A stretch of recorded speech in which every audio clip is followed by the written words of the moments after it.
Washington. The Department of Homeland Security was not prepared to enforce the first version of President Trump's travel ban when it was announced a year ago and was largely unaware of its reach before it was signed, according to a long-delayed report that was released on Friday. The report also found that some customs agents who were stationed at foreign airports initially continued to tell airlines not to let some passengers board flights to the United States despite court rulings halting the travel ban that had initially sought to stop foreigners from predominantly Muslim countries from entering. The 112-page report was completed months ago, but its release had been delayed as John Roth, the department's former inspector general, battled with Mr. Trump's appointees over what he said were attempts to redact information that would show that the ban had caught top officials by surprise.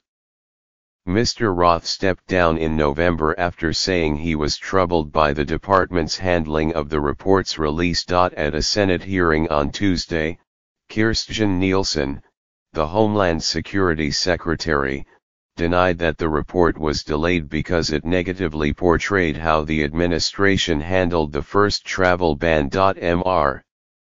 Roth gave a public summary of the report's finding to members of Congress last November.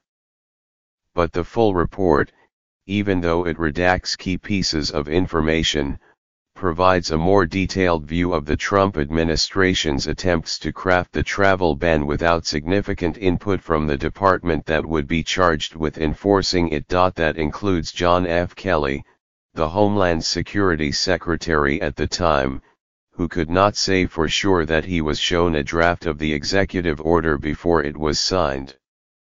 Mr. Kelly, now the White House Chief of Staff, told investigators that he believed he saw draft copies of the ban and discussed it with a member of Mr. Trump's presidential transition team, as well as with Ms. Nielsen. Joseph B. Marr, the department's acting general counsel, told investigators that he saw a draft of the order an hour before it was signed and had no role in helping to craft it. The report issued on Friday said Mr. Kelly and Mr. Marr appear to be the only people at the department who saw the travel ban before it was signed. The draft order was never sent to Customs and Border Protection, the agency that had to enforce the ban at airports. The Inspector General's office found that Kevin K. McAleenan, the acting commissioner of the Customs Agency, received the most details about the order's contents from congressional staffers who were better informed.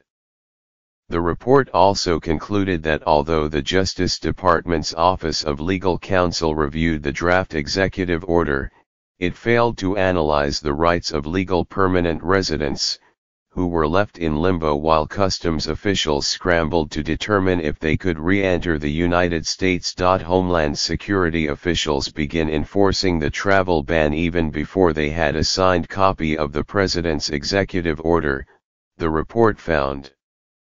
An email correspondence that was provided to internal investigators portrayed the department's leaders as frantically trying to understand the executive order, and which passengers were affected by it.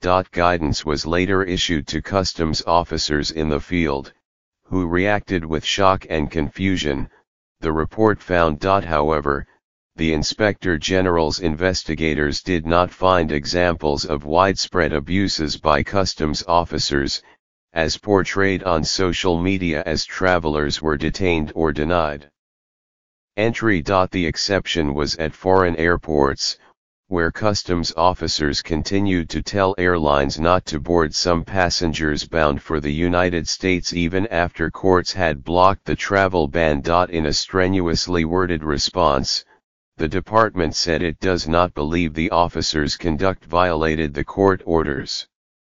Any implication or statement to the contrary is unfortunate and misleading, the agency said in its reply to the report. The Inspector General's office said it stood by its findings. It said internal investigators also reviewed claims that passengers were pressured into signing forms to withdraw their applications to enter the United States, and that they were detained for an excessive amount of time. Investigators said they could not substantiate the allegations of people being asked to withdraw their applications.